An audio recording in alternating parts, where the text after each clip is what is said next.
good evening, everyone. We're in the regular meeting of the District of Squamish for March 7th, and we're meeting today on the traditional territory of the Squamish Nation. There's an agenda in front of council. I would like to propose two amendments to the agenda. One is 782. I am going to bring back reconsideration of second reading for the Cleveland Avenue Height bylaw, as well as 12.3, which is a motion that came out of a committee meeting this afternoon with regard to the affordable housing program contract. So with those two amendments, looking for a motion to approve the agenda, moved by Councillor Strauss, seconded by Councillor Kent. All those in favor? Opposed? Motion carries. Are there any notices of motion? Councillor Strauss. Thank you.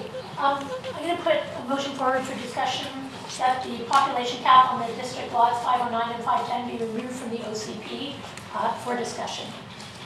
So that will be at the next council meeting. Yep. And I know this is an issue that all of council is live to, and so it's worthy. And just to preface that, there is a whole OCP discussion on boundaries, caps, so that is all part of the OCP discussion anyway, but we should bring it to council. So council will consider that motion at the next meeting. Thank you very much. First up, we have our first delegation, the Sustainable Food Systems in the Squamish-Lillooet region, and we have Shannon Gordon here. Welcome. Good evening, Madam Mayor, members of council. Thank you for allowing me to speak to you tonight. My name is Shannon Gordon. I'm with the Whistler Centre for Sustainability, and I'm here to present a project that we have proposed for the region. It's as Mayor Heinzman just mentioned, it's a sustainable food system project for the region. Just before I start, though, a little bit about the centre. We're a nonprofit organization based in Whistler, but we do community planning, facilitation and engagement around the province and into Alberta and the Yukon. And sometimes, if we're lucky, we get to do regional or local projects as well. So the purpose of the project is to assist organizations in the Squamish-Lillooet region to prioritize and implement on-the-ground actions that will most effectively advance a more sustainable and successful regional food system. And that would include the protection of agricultural land where that's appropriate. So just a quick overview of the project and the approach that we're going to take. First and foremost, the project will establish and convene a task force comprised of regional representatives, and then we will guide the task force through a process to review existing plans and policies to determine what implementation has already occurred and where the biggest gaps exist. Then we'll develop a shared vision and goals for a regional food system so that we all have a sort of a shared starting point so that we can begin to quickly identify actions for how best to move forward, how best to advance implementation in the region.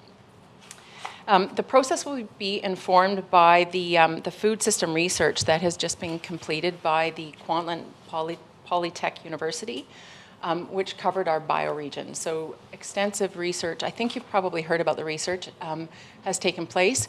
And so what we're proposing, and we've been in talks with Kwantlen, is to build off of the research that they've done and use the information to inform implementation in this region. We will also be building on an approach that we developed as part of Whistler 2020. So that's Whistler's comprehensive sustainability plan that was developed 10 or 12 years ago. And as part of that, we developed a food strategy. So we'll build on that process, which used a task force.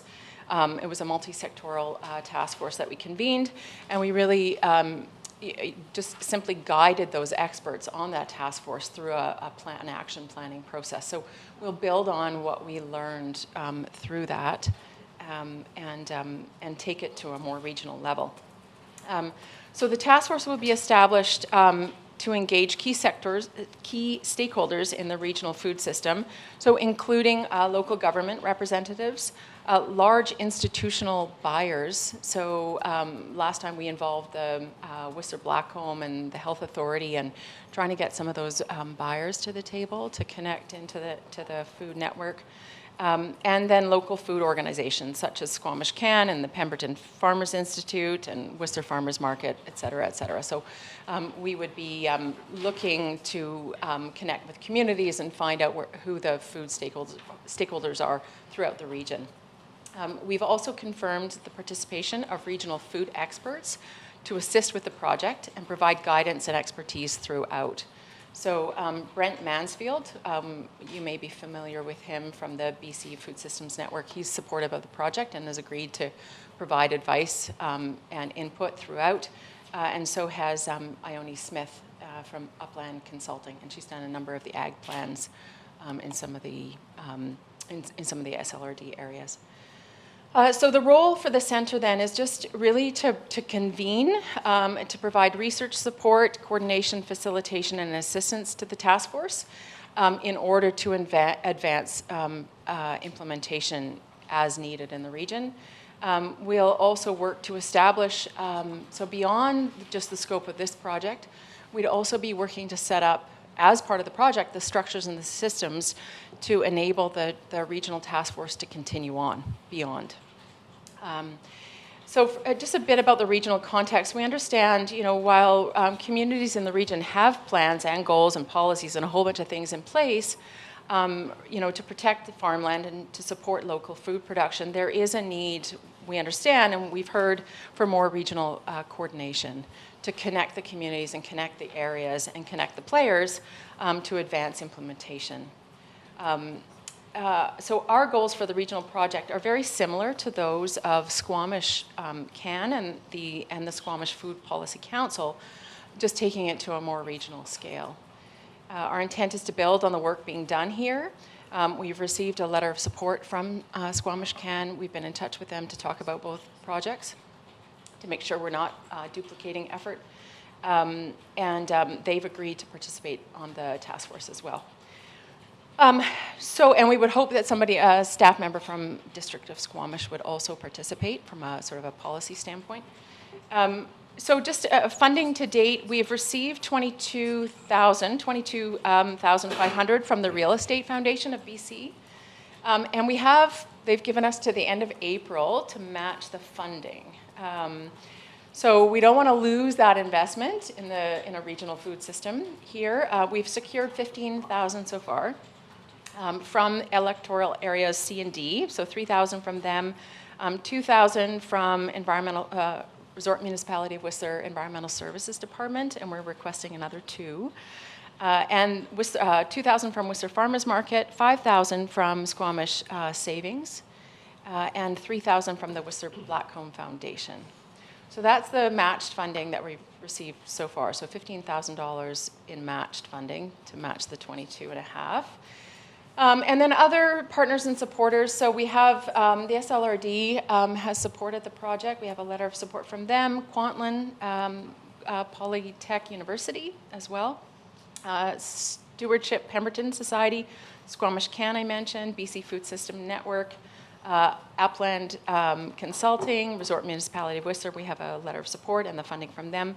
Lillooet Nation is also supportive. We have a letter from them. And so is AWARE, our environmental organization in Whistler. So at this time, we are requesting that the District of Squamish provide $3,000 in funding to support this regional food project, which will help to connect your food initiatives to the broader regional context through a coordinated, facilitated, and strategic process. Thank you. Thank you very much. And Council's definitely alive to this issue. As you probably know, we put some funding in with the SLRD to do an inventory this year through the Squamish Food Security, acronyms, you know which one. Yep. That's the one, Squamish Food Policy. Okay, yeah. And next year, we're hoping to, with the SLRD Area D, do an ag plan for Squamish. So I guess I see value in this because we can't, from a security point of view, we don't have a ton of agricultural land, and we obviously need to understand our security within the context of the region for sure. But I also want to make sure that the work, and I think that's where the task force comes in, and our staff involvement would be to make sure we're setting up our ag plan that we're hoping to do next year with SOID, and it's adding to that, not, or maybe doing some of that work that we might not have to do in that. So complementary in other words. Yeah. So, and yeah, from your presentation, it sounds like that's the intent of this. For sure, and part of this is also connecting, you know, the supply and the market as well. So not just from a, you know, farmland protection sort of standpoint, but actually also how can we sort of create the economic activity and keep that more local where we can, and so create some of those market connections as well. So this is quite broad. You know, it's not just from a sort of a land use, you know, protection standpoint, although that would obviously be something that, you know, we'd be looking for, you know, where are those gaps, or, you know, what's needed. That's fantastic that I didn't realize that an ag plan was being, that was going to. It hasn't been approved. No, but it's in the financial plan for next year. Okay, great. Right, so this would be into the economic aspects of it too, and connecting, you know, the region more that way as well. Yeah. Yeah, I think this is a great idea, and what comes to mind is I noticed in the program for the Federation of Canadian Municipalities Conference in Ottawa, there's actually several study tours that are looking at a lot of these incubators and how to connect up with, you know, food processing and those kinds of things to have that available to local producers. So I think from our perspective here in Squamish, in my view, I mean, definitely us as being the largest market in the region, seeing how we can strengthen those connections, as well as community-supported agriculture, because I know right now we really only have one local one, and you know they're oversubscribed almost immediately. So what are the next steps we could take as a municipality to facilitate the expansion of these options? I think would be fantastic. So, council, any more questions for Shannon? So it's a $3,000 ask. Christine's here, is she? We have a draft budget finalized, although I suspect council could decide to take it from our contingency before we even fund our contingency, or simply add $3,000 to the budget if council wants to participate in this. Go ahead, Councilor Shaw. Thanks. Whistler put in 2,000, and it's in their district. So I know it's a regional plan, but it's being done under Whistler Sustainability, and most of the funding, just looking here, yeah, Whistler's putting in $2,000. I'd be willing to commit 2,000 to match Whistler's I funding. think Whistler, one department is doing 2,000, another department is doing additional 2,000? Not confirmed. So Okay. confirmed 2 for sure, and not sure about the second, yeah. And then, Whistler Blackman Foundation is 3, and Whistler Farmers Market is 2,000. Reserve municipality too. And Squamish Savings 5, and I think we have a list here in front of us. Oh, yeah.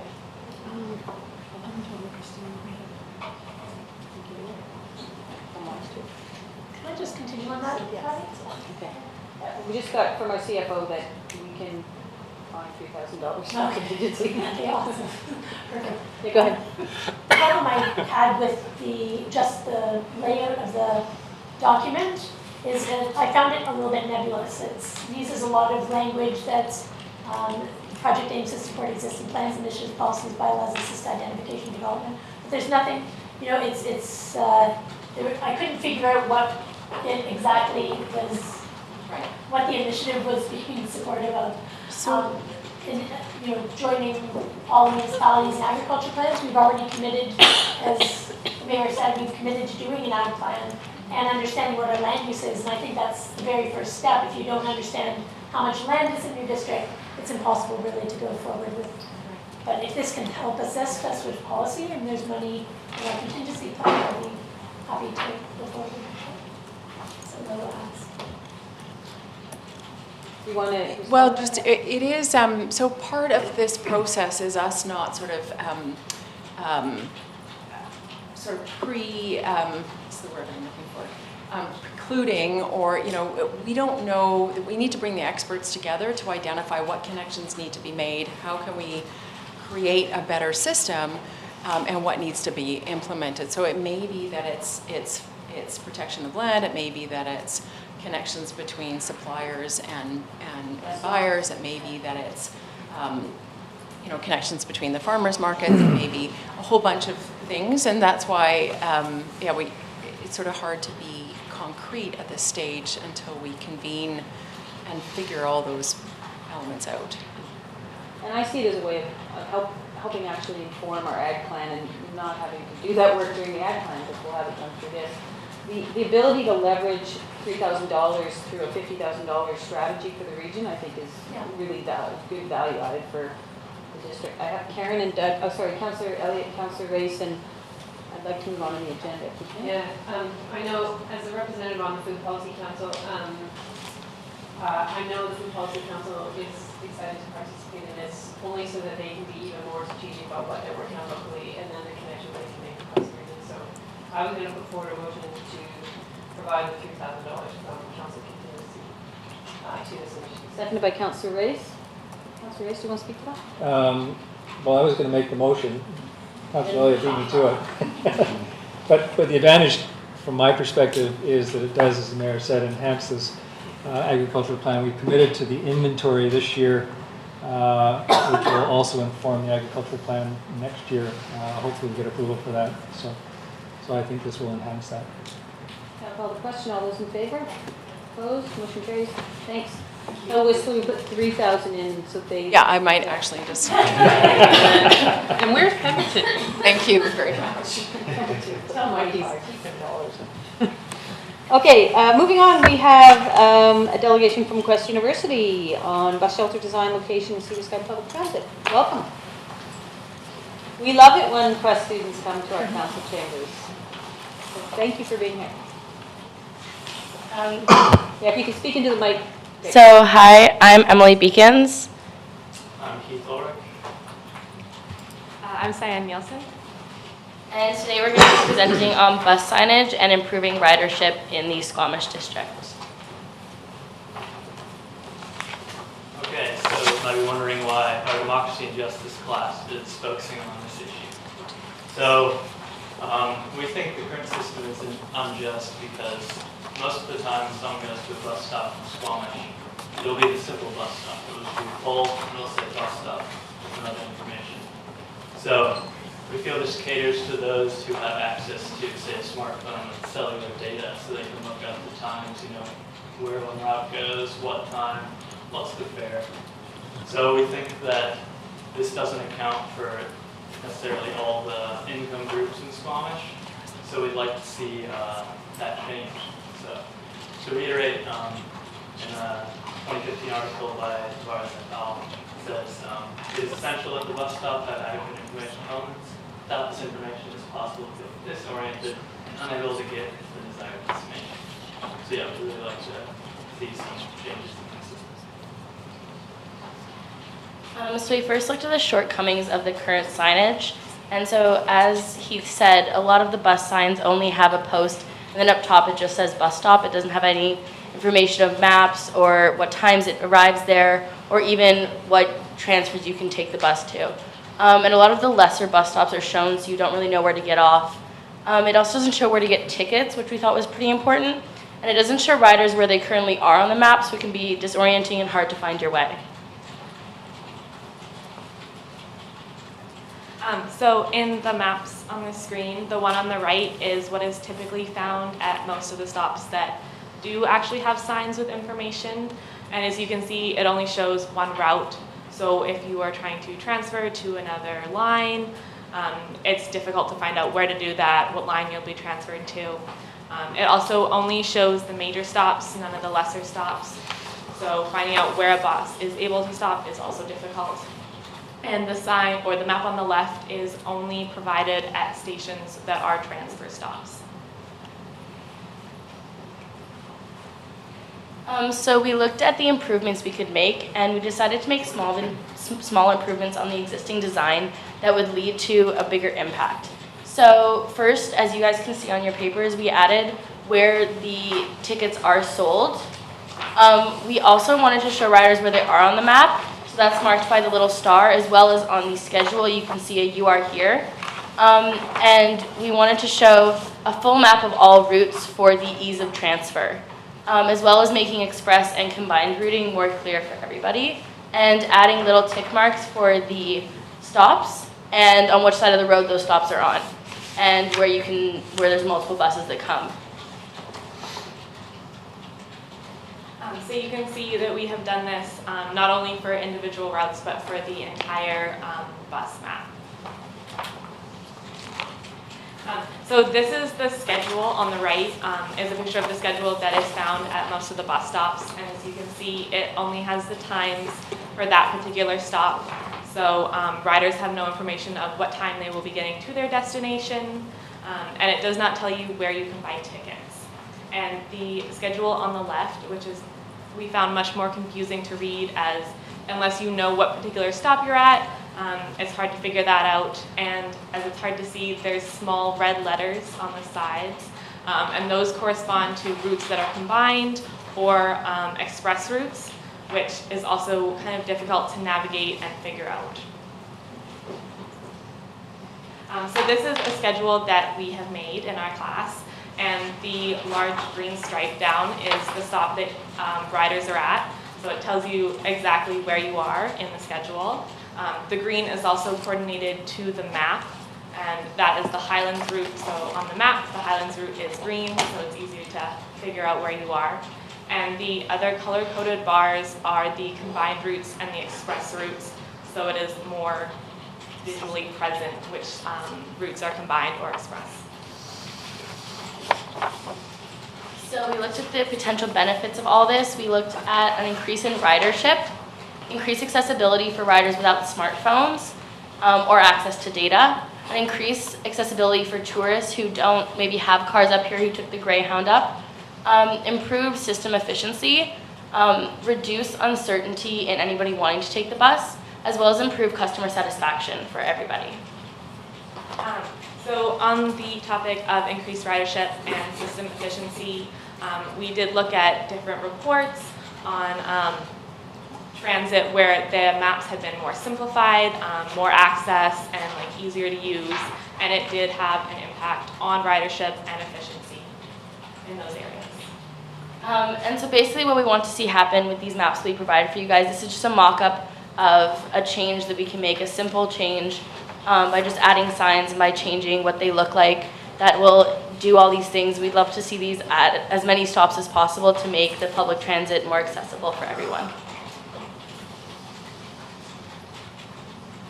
And these are the studies that we looked at, which we can send to you guys if you want. Well, that's good. You done? Yeah. That is so awesome. That is fantastic. Council has been wanting to make our system exactly what you're talking about, more accessible, easier to navigate, more just. And signage at each bus stop is a big part of that. And I know that staff and BC Transit have been working on this. The suggestions you bring forward are fantastic. And what I would like us to do, if council is open to it, is refer this to our transit coordinator and have her work with you and BC Transit at getting this stuff implemented. I think you've done a really thorough, fantastic job. Love it. Councillor Elliott. This is great, and it's really timely because in walking my kids home last week from school, I noticed that someone had just gone to a bus stop, and you could see the bus had already left. And it was not a primary bus stop, so they had no idea when the next bus was coming. And so I stopped and got out my smartphone because she didn't have a smartphone. And it hadn't really dawned on me until that point in time that you're right, it is about justice. I had that piece of equipment. I could say, there's another bus in 8 minutes. And so she was willing to wait. But she didn't know that.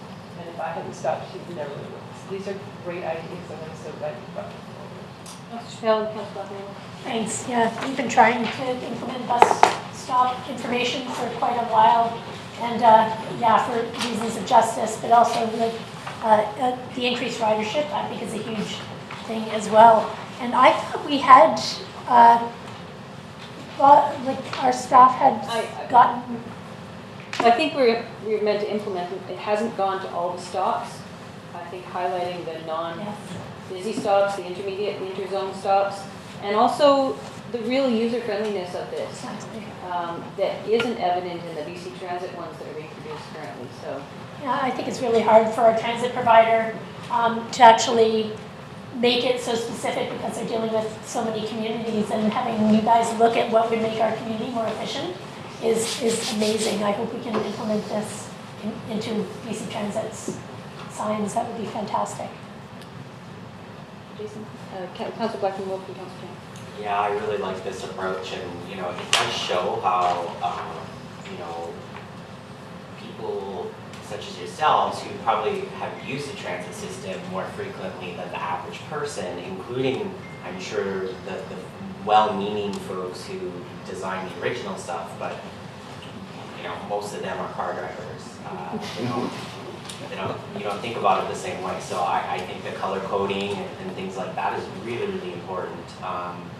And I'm hoping too that we are going to have space within all of those new transit shelters that are being built to have the bigger size map as well, in addition to the recommendations and the stops. And the only other thing I would say is maybe for the tickets, locations to purchase tickets or something, we could put something saying like save money, purchase tickets, and like put the price or whatever. And then I'll just throw a comment disguised as a question. But I know that it's been recommended that our cash fares for transit be increased, and just wondering in your studies what impact that has on the ridership. So just to clarify, if you're paying cash, there's a 25-cent increase. If you're buying tickets, or multiple tickets or bus pass for a month, it was just the one-time ride that went up, not the multiple. And to add to that though, if I understood the documentation correctly, I wasn't at the meeting, but I did read the report, all of the fares are going up to $2. Yes. So that means that the student fare is going up 75 cents and the senior fare is going up 50 cents. So Just to speak to that, I do think that will make a bit of an impact, but as it is, I think that $2 is easier to pay than maybe $1.25 because it's just a toonie. You don't have to have like lots of change for it if you're just paying it right on the bus. That's just me. I agree with that. Yeah. Oh, Chris. Okay, go ahead. I'd just like to make a comment. My name is Chris Wickham. I'm Director of Engineering, and transit falls under my purview. And I just appreciate people coming with a problem and then immediately following up with a solution in a nice little package and saying, here you go, this is what to do. Thank you. Love it. So I'll put, Councilor Kane. I just wanted to say user-friendly was a key piece for me. So I'll put forward a motion that we refer the presentation by Quest students through Mr. Wickham to our transit coordinator to look at implementation of the design and information. Seconded by Councilor Chappelle. I'll call the question. All those in favor? Opposed? Motion carries. I feel like we should pay you. Thanks, guys. That was fantastic. Good job. Free bus pass. Moving on in our agenda, a consideration of unscheduled public attendance. If anyone in the audience has an emerging issue that can't be dealt with before the next council meeting? Seeing none, we don't have any public hearings. First up is first and second reading consideration of the Squamish zoning bylaw number 2020-2011 amendment bylaw MUD 1 number 2523-2017.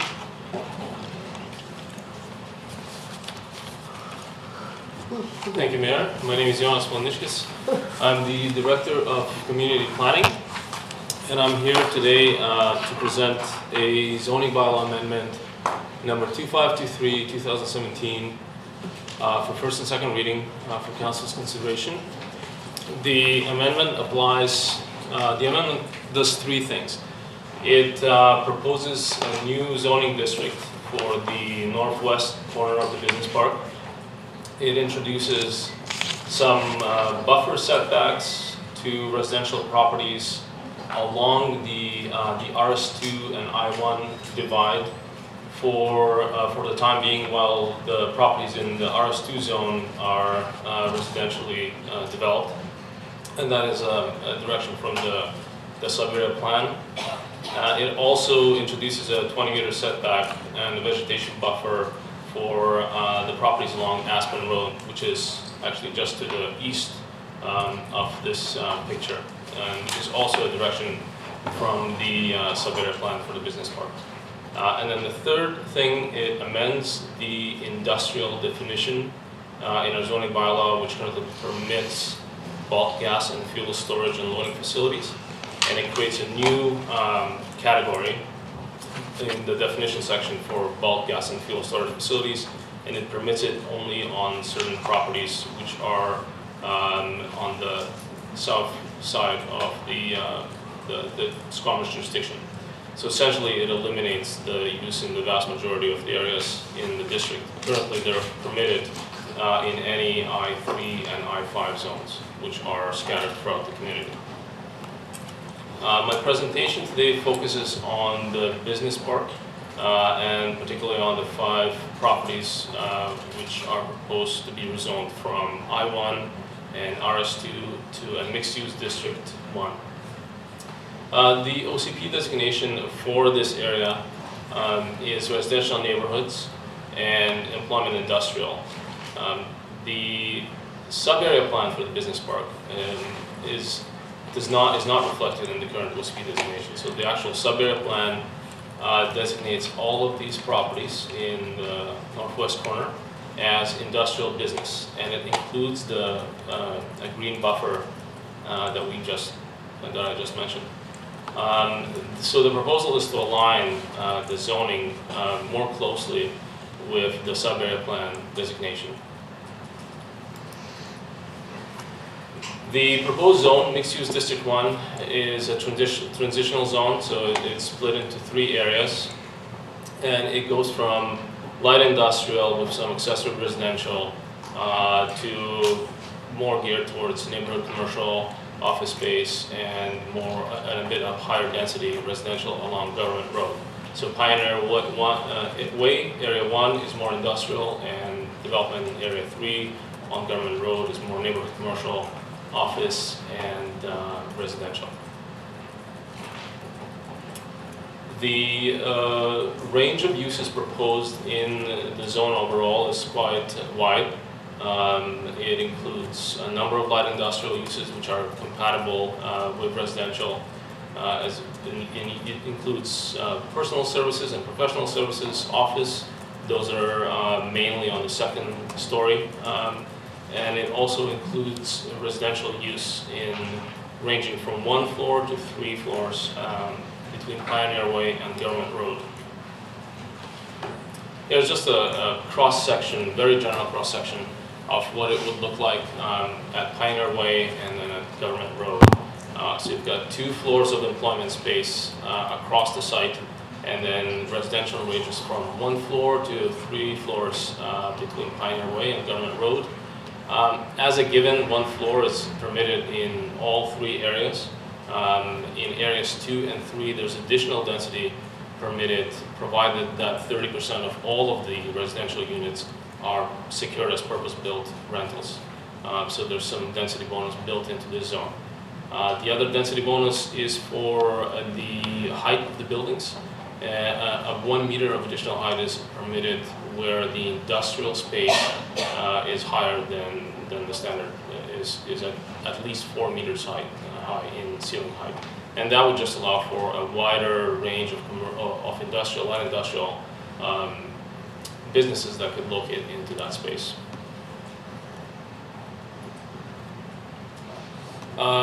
That's a very brief summary of the zone. I'm sure council may have questions, but the recommendation tonight is to give it first and second reading and to schedule a public hearing. Alternatively, council could give it first reading only and direct staff to do more stakeholder engagement with the neighbors in this area. We haven't done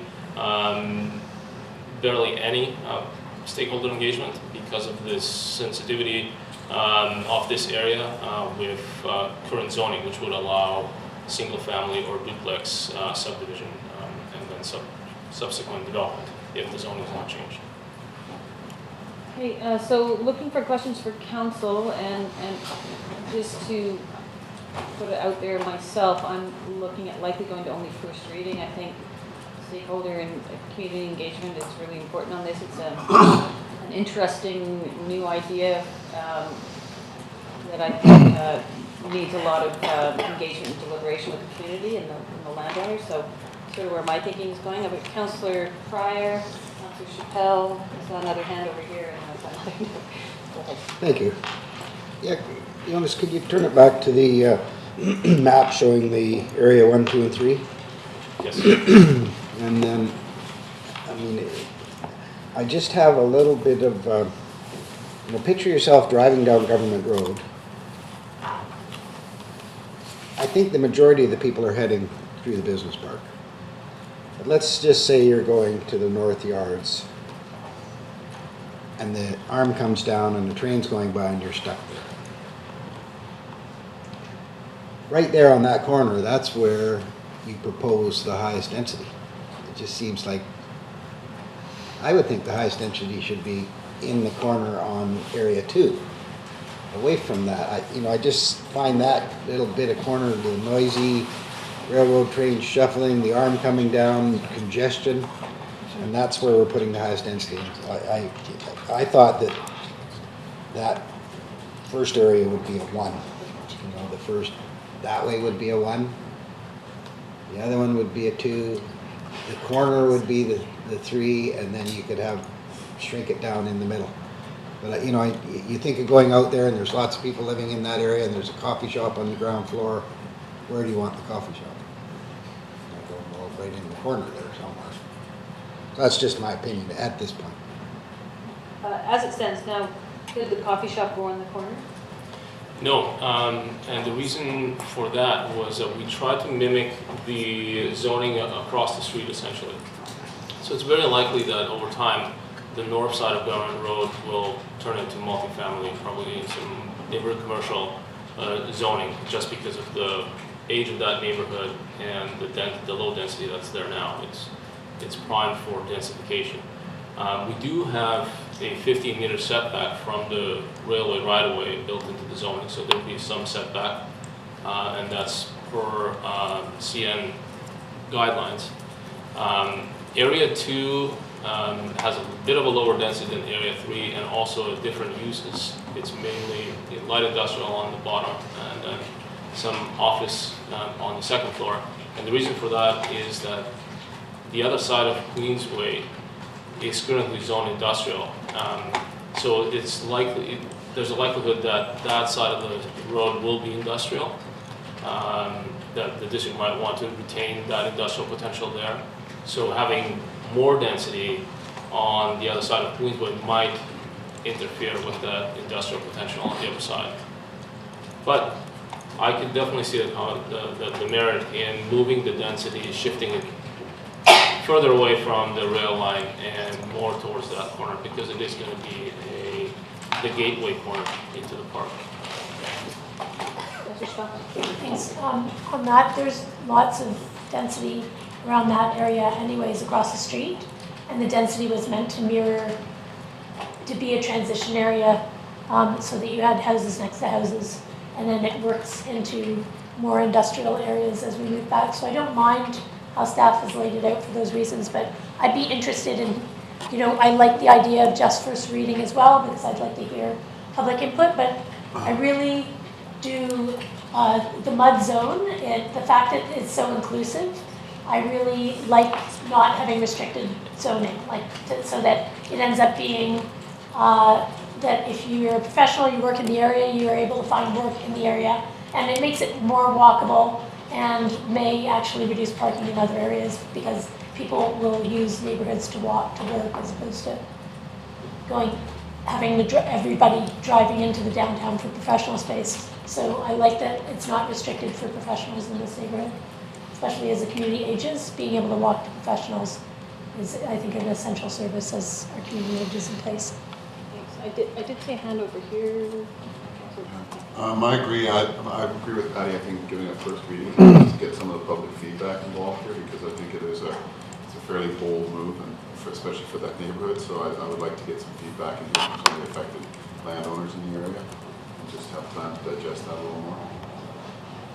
Yeah, and for them to understand exactly And vice versa. what's being proposed. It is a different thing, kind of zoning than we've ever proposed, so it does take some effort to complete. Councillor Racing and Councillor Elliott. Thank you. You couldn't have come up with a different name besides mud zone. I mean, just I love it. it's like calling a destination ski resort gas. It's sort of a anyway. It's actually it's a common name for a mixed-use district. Oh, okay. I love it. So actually, that wasn't the reason I had a question. I was going back to the fuel storage and loading.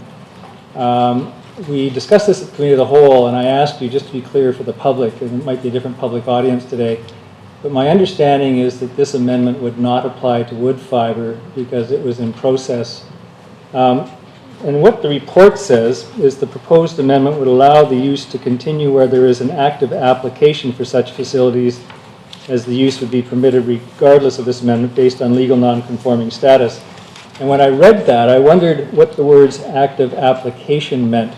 And if we look at wood fiber, for example, there's an application to the federal government for an export license. There's an application to the federal government for an EA certificate. There's the provincial application for the EA certificate. And I don't know if there are any municipal applications yet, but what would actually trigger that so that it is grandfathered? What do the words active application mean? So that's a good question. We don't actually have an active application.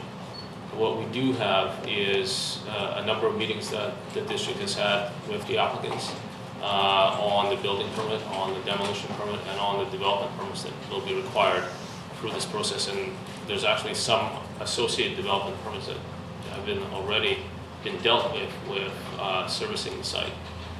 So in that respect, from a legal perspective, I may be wrong, but having discussions about making an application constitutes as being an active application.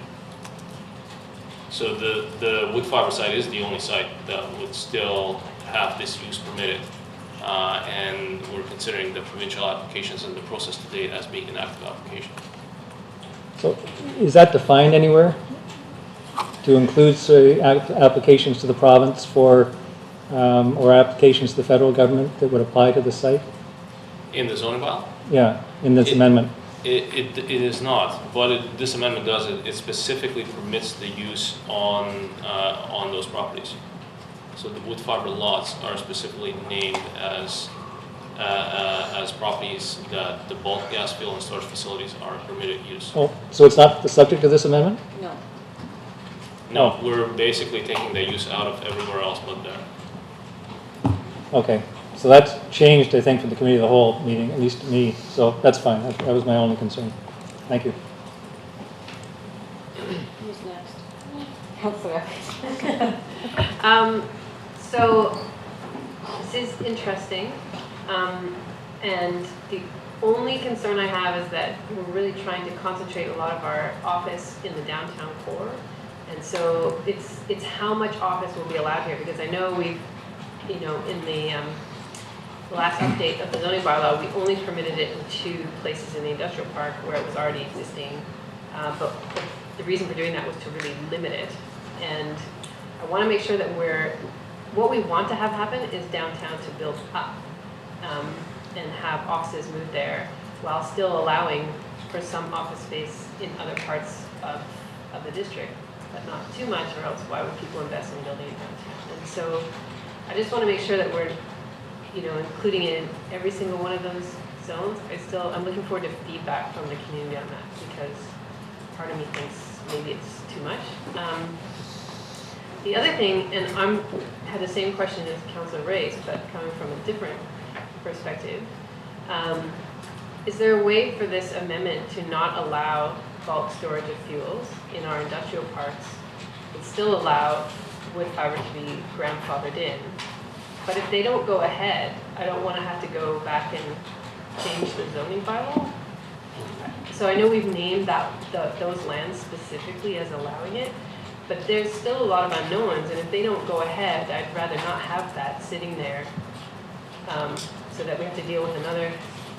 So if they decide to sell the land or move it on, do we really want that to be an allowed use in the zoning Without coming back to commission. without coming back for permission? Because that's what we were basically doing with this amendment. So if it's an application in progress, which I think it is, it would be grandfathered. But that doesn't necessarily mean we have to make it an allowed use on those lands. It could just be a non-conforming because it was in process.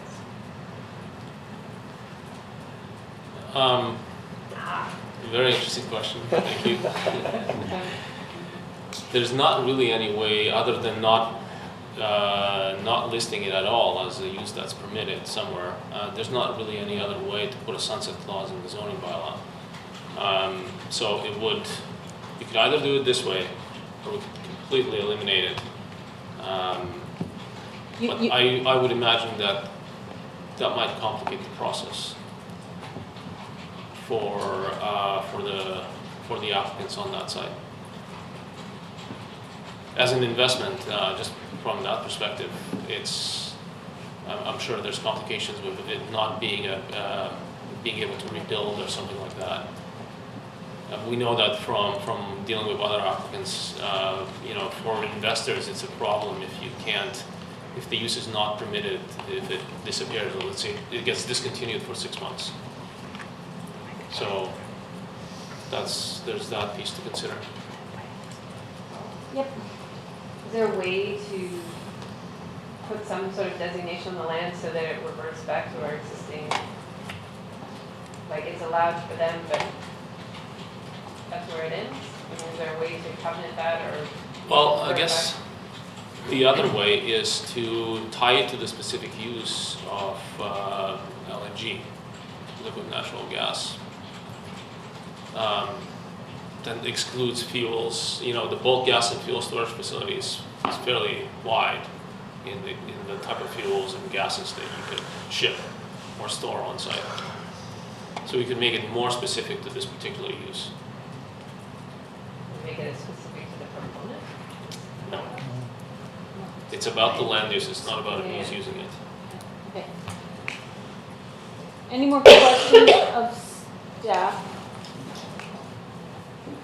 Councilor Race? Well, it wasn't a question, it was a comment because everybody else made it and I didn't do it the first time, but I agree with just dealing with first reading now. I think for me, there's been other issues raised in some correspondence that we've received that for me I hadn't considered before, and I'd like a chance to discuss.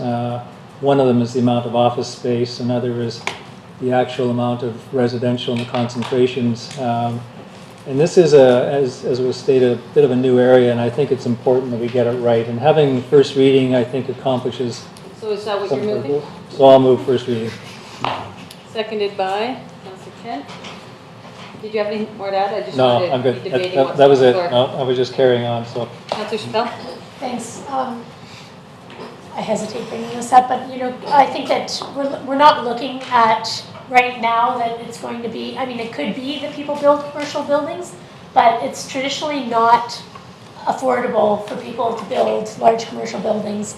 And it just provides the option for working environments. And as we move towards walkable and livable neighborhoods where people want to have things localized, it's nice to think that you have one district and it's the only place that you work and everybody travels down there.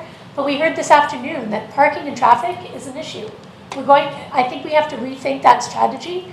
And, we talk about neighborhood commercial and availability of things.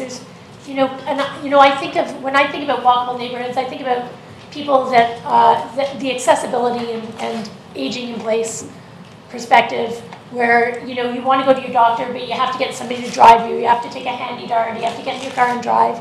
And sometimes that's really difficult. And when you have professional office space and you not only provide employment places, which we're desperate for, but you make neighborhoods more neighborhood oriented.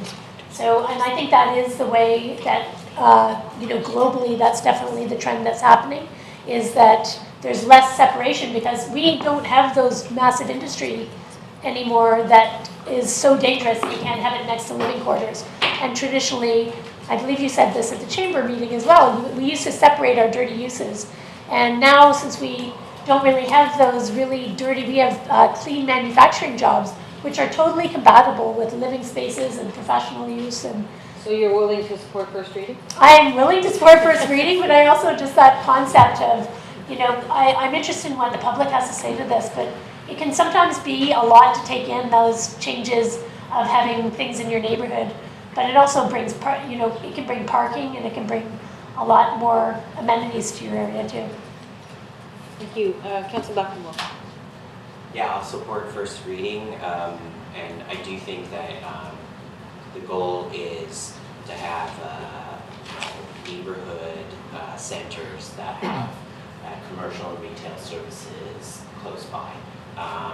Question of how to achieve that, I think, is up for discussion, and making a requirement versus having options are sort of two different things, right? Like requiring one level to be a specific type of space can be problematic, and but I look forward to seeing this get further refined, because it is definitely something that's needed in the area to change. Thanks. Yeah, I'm willing to support first reading. This is a bit of a new concept, I think, and I think we really do need to make sure we get really constructive, positive feedback, engage the landowners and the neighbors and the greater community, because it is going to be an area that is going to be frequented by everyone in the community. So am I 100% convinced that what's in front of us is how it should end up? Not necessarily. But I really think putting first reading out there creates that opportunity for the public to comment on something specifically. I look forward to the feedback. I look forward to seeing how it may massage this or, influence what ends up happening in that area. So I'm happy to support first reading at this point. And I will call the question. All those in favor? Opposed? Motion carries unanimously. If I may ask, should we bring this back to a committee meeting once we get some feedback from? Absolutely, and yeah, absolutely. I think we'd like to, the public, get some feedback from landowners, that we can figure out how to do that, and then come back to a committee meeting where we can further have that dialogue with the community. Yep. I'm also wondering too, based on some of the feedback that we've gotten to date, if we also might be wanting to engage with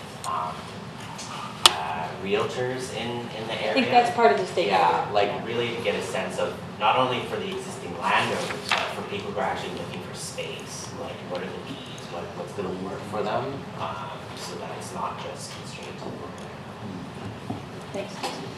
Thanks. Okay, next up we have our. We have the reconsideration of Cleveland height bylaw, zoning bylaw. As you know, as mayor, I have prerogative to bring something back within 30 days.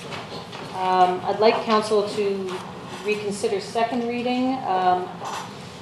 I think this is a big change for Cleveland, and I think there's a lot of sort of misinformation, misperception about what ultimately or theoretically the goal is with this. So want to make sure the public is given the opportunity to comment, to understand, to provide feedback, to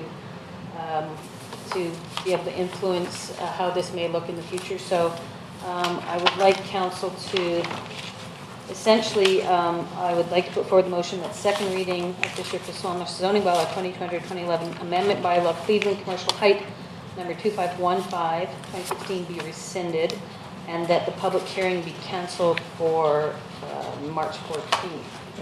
Seconded by Councillor Race. I've spoken to it. We've obviously heard a lot from both business owners and landowners in the downtown, and we want to make sure that we're having a really collaborative, comprehensive conversation about this. Our intention is to make Cleveland spectacular 70, 100 years down the road. We want to figure out how to get there, and the last thing we want to do is stymie the invigoration of that corridor too. So we want, it's a fine balance, but we want to work with the community to get there. So, Councillor Race. Yeah, similar comments, and this is actually, for me at least, similar to the application that we just dealt with, where we have a direction we'd like to go, but we might be sort of leading into some unintended consequences. And so I think rescinding second reading and going back to stakeholders and then coming perhaps back to another committee meeting for council would be my choice before we proceed further. So happy to support this. Councillor Carr. Yeah, I think that for me, it did exactly what I was hoping. We brought this out and I got lots of phone calls. So, which is, I think, what we need for Cleveland Avenue. We need some input. We need to get it right. And I really don't want to see 6-story residential all down Cleveland. So I think that's great. If we're going to have another kick at it, we get everybody's eyebrows lifted. Perfect. Councillor Chappelle. Thanks. I think rezoning, I think slowing down and doing a plan is a great idea, and imagining what Cleveland Avenue is going to be, but I think the reasoning behind rezoning and actually using rezoning as a hammer more than a tool is not the appropriate way to go. If you're imagining how you want your high street to be, first of all, building within infrastructure is the sensible thing, and had we not already rezoned Manquam to 6 floors, I might consider 3 quarters. But same view, we've already basically lost the view with surrounding it with high density buildings. So I think that those business owners and the community should have a chance to densify that area fully. And 6 floors, I think we get used to thinking in North America that sameness is a bad thing. Because when we're discussing rescinding second right now, not moving. But I'm just saying, I'm gonna support rescinding second, but I don't support this motion of using rezoning. It shouldn't be rezoning. We want to slow down, we could put a moratorium, but there's different ways to get there other than rezoning. And that sameness that we imagine in North America can be dealt with architectural. It doesn't. We're going to have lots of opportunities to debate the actual bylaw. To do that, and rezoning is definitely not what I consider a good tool to get there. So I think everyone agrees we don't want zoning to be a hammer, we want it to be a tool. So I think that's the intention of rescinding second reading, so we can have that conversation to make sure that we are using it as a tool and not a hammer. That's the intention of rescinding second reading. Right. I'm wondering if it's valuable for me to rescind second and support that at all, because I don't support the motion at all. So that's a deliberation you need to make. Exactly. So, okay, I will call the question on rescinding second reading and canceling the public hearing. All in favor? Opposed? Motion carries. Moving on. Staff report. There are no staff reports for consideration at this time. That's what the agenda says. First, sorry, that was kind of cute. Correspondence for receipt. There are a number of letters. If any council member would like one pulled, please let me know. Councillor Kent? Number 1. Yep. Anybody else? I don't see any. Councillor Kent? Well, I did receive a number of emails and texts from some affected people out at the airport. I won't name names, but I just wanted to have this out in the open so we could clarify the policy around clearing the airport. So we could, if someone from staff wanted to address that, or if we wanted to just air it out so that those who own those properties out there and those affected businesses might more clearly understand what the policy is. Well, no one owns the property because it's all leased, but they own Yeah, the yeah, I businesses. I'm wondering, has, maybe through the CAO, has staff had any contact or communication, have back and forth with the leaseholders at the airport? Mayor Huntsman, for you, there was the one letter that staff were aware of, which we responded to. We didn't receive any other correspondence or complaints, just the one. In terms of policy for the airport, it is considered along with all of the other priorities, and obviously, as we always say, there's red routes, transit, emergency, and so the airport falls further to the other side of that. Usually it's not an issue, but this year, as you can imagine, was an extraordinarily big snow year. In the past, staff have put out a request for proposals for a private contractor to plow the airport, and we didn't receive any uptake for that. Certainly something you could try again if that's what we want to do. You know, when we debrief this snow season, that would be part of the discussion, recognizing that theoretically this is an extenuating circumstance and Ms. Arthurs. And further to that, Mr. Smith will be coming to the Corporate Policy Committee on the 28th with leave of the chair to review the snow clearing policy and debrief, just like Ms. Glende has said, and we can have the airport clearing policy added to that. Why don't we refer this letter to staff, to the Public Services Committee, along with the rest of the snow clearing policy that we're going to be deliberating on. Moved by Councillor Kent, Yes, you bet. seconded Thank by you, Councillor Pryor. Councillor Pryor, you saw your hand, is that what you wanted to do? Yeah, at the airport, I mean, I've got a few calls on this too, and I actually talked to a couple of pilots out there, and I remember last year we had the presentation from the golf club, and we had a fabulous presentation. I never realized the golf club.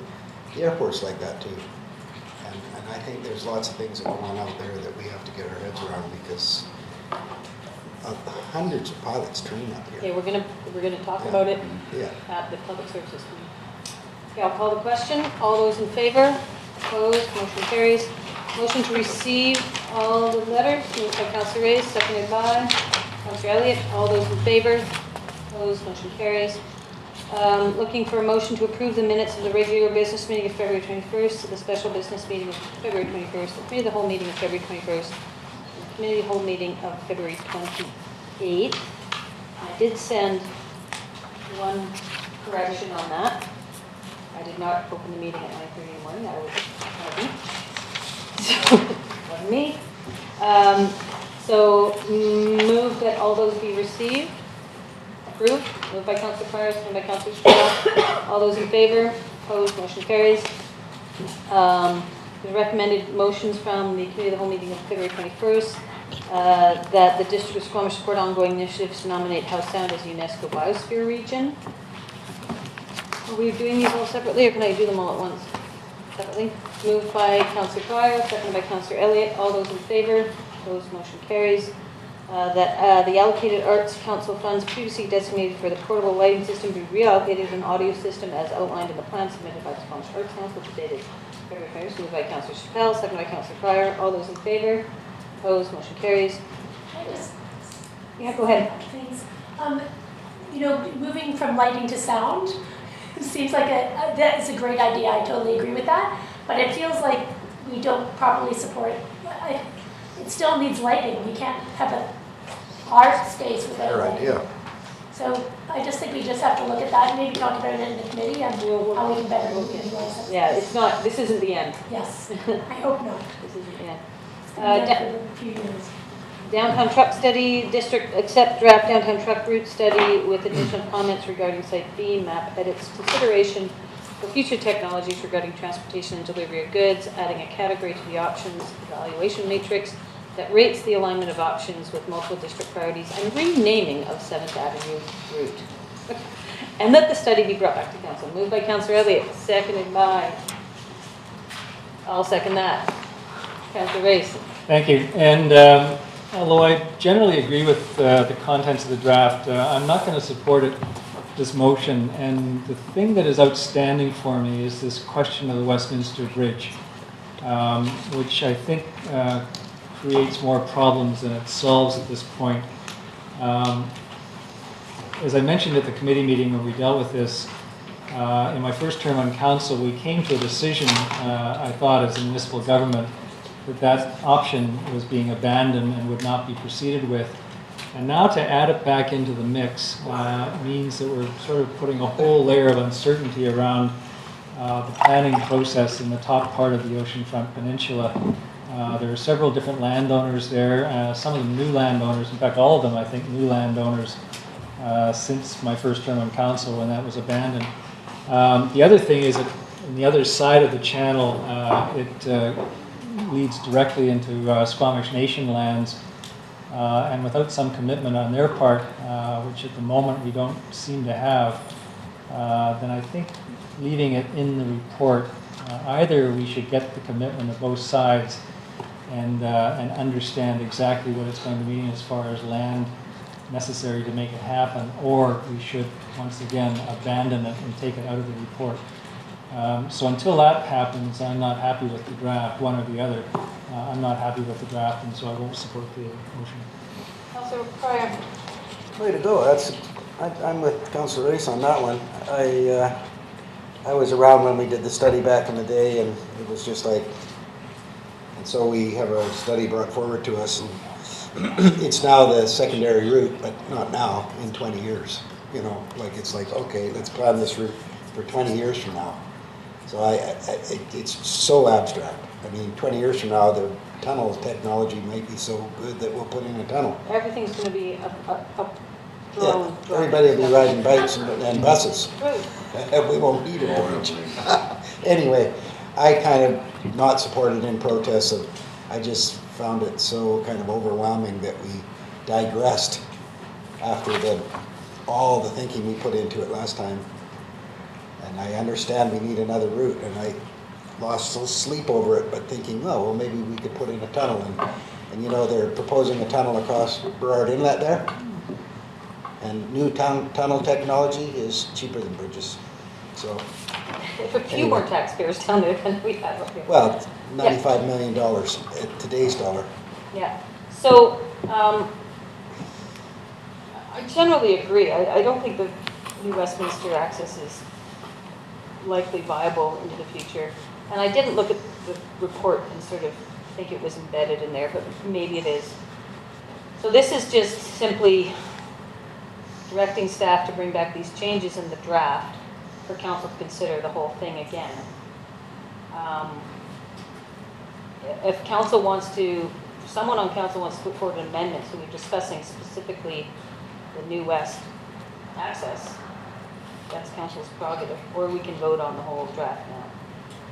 So, I don't see a hand. This doesn't mean we're approving the transportation study, and we're simply directing staff to bring it back to council again with these changes. Doesn't mean council can't change things in the future too.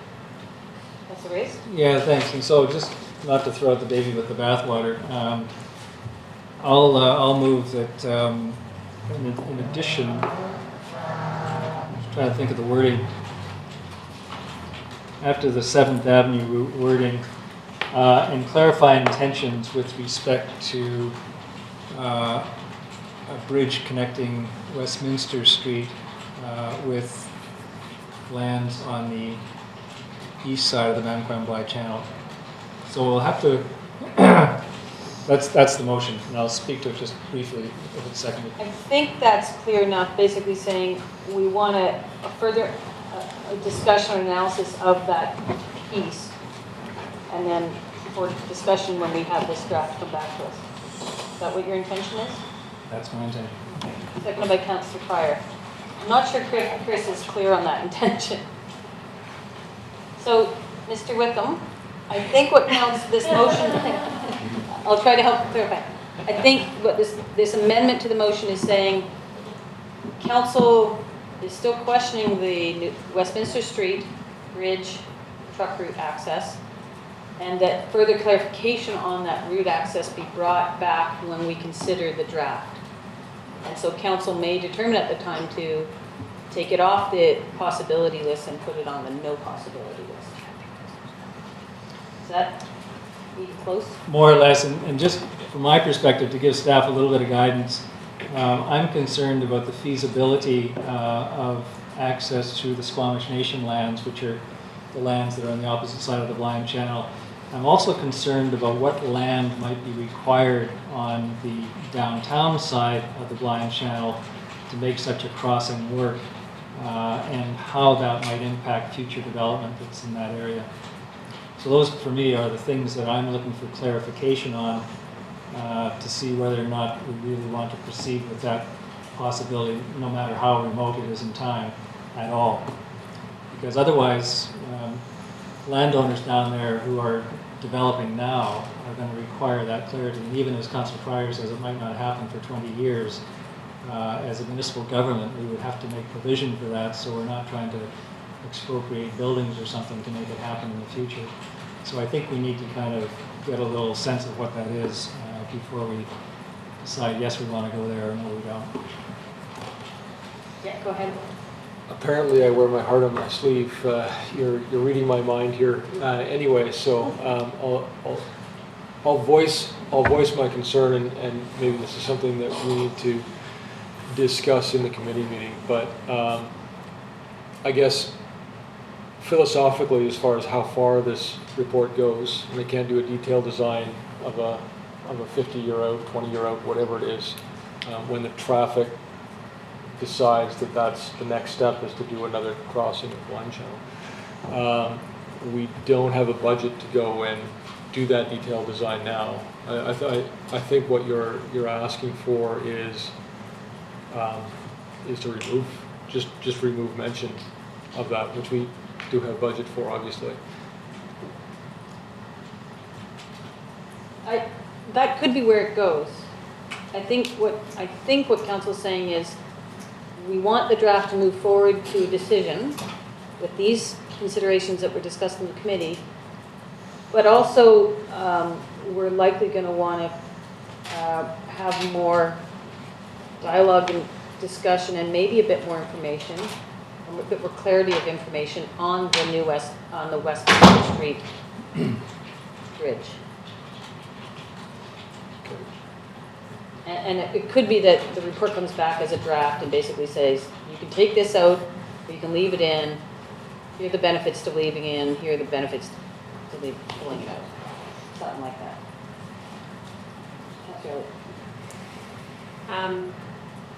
Yeah, I think for me, we just need to reconsider it again, because if we take it out, I think that requires us to make a different decision about what's in. Because it's not, we need another route out of downtown.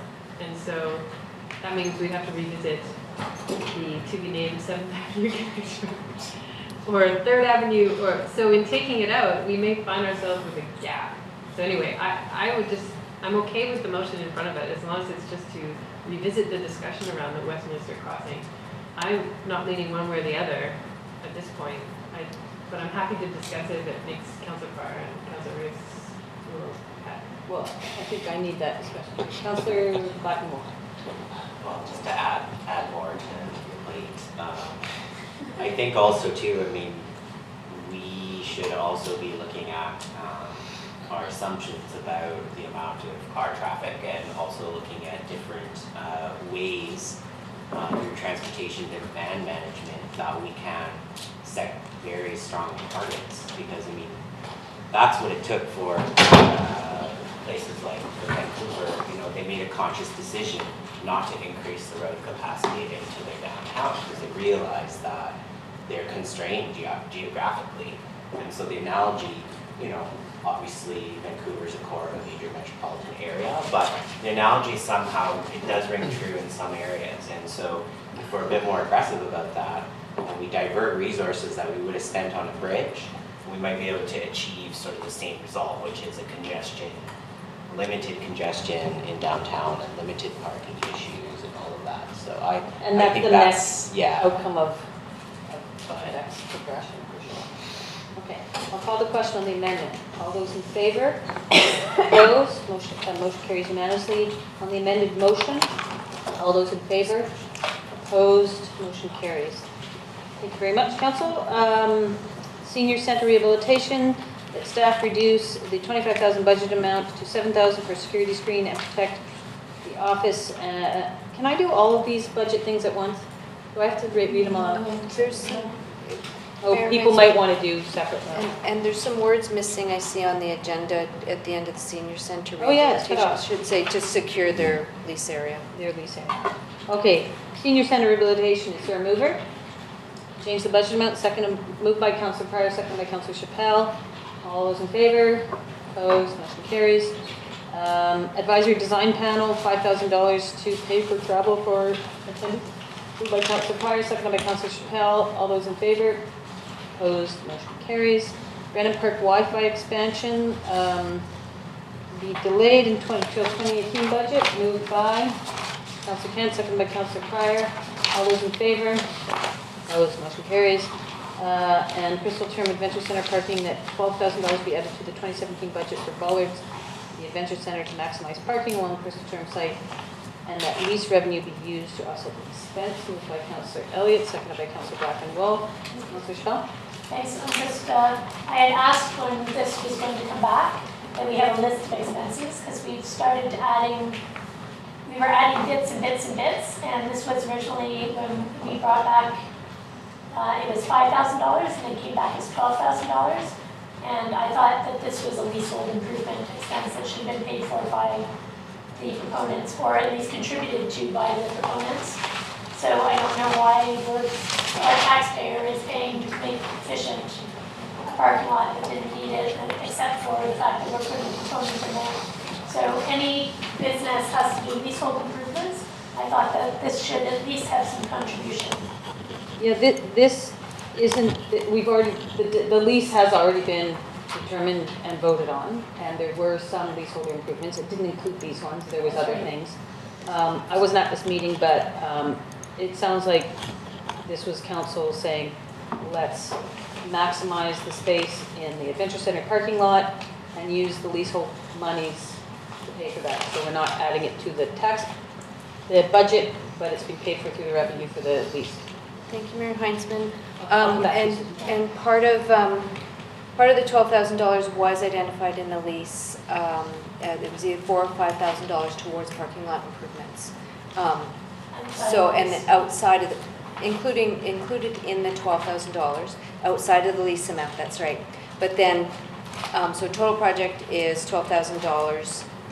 Part of that is already being contributed to by the tenant, and then the remainder of that amount will be offset by the lease revenue. Okay, that's helpful, thank you. Yes, I won't be supporting this because I don't think our taxpayers should be on the hold on it. I don't think our taxpayer should have to contribute to anything for private business being in a public parking lot, and it needs to be made more efficient because there's a bad piece right there. So I would be Yeah, I'll be supporting this. I think the revenue we're getting off the lease is allowing us to make some improvements to parking in general in that area, as well as in the smokebox. And in perpetuity, there'll be some lease revenue that will help us do those things. So I'm happy to support this. I just want to say that our lease is only $16,000, so we're spending our entire lease on billiards, which could probably be, I don't know what billiards or are. not billiards, but budget for bullets. And we shared all that profit. Okay, Yeah, that's a lot to put into parking. I'm sure we could use the money elsewhere, like janitorial services for the public bathrooms. yeah, certainly parking in the Adventure Center was a big issue that came up during the discussions with the public on the lease. So if we can maximize parking in that area, I'm happy to do so. Call the question. All those in favor? Opposed? Councilor Chappelle opposes. Motion carries. Is there any business arising from the minute? Oh, no, that's on the next one. Nope, seeing none. Committee minutes, advisory design panel, received for information. Moved by Councilor Pryor, seconded by Councilor Kent. All those in favor? Opposed? Motion carries. Public Corporate Services Standing Committee of February 28th, that the minutes be received. Moved by Councilor Blackman-Wolf, seconded by Councilor Pryor. All those in favor? Opposed? Motion carries.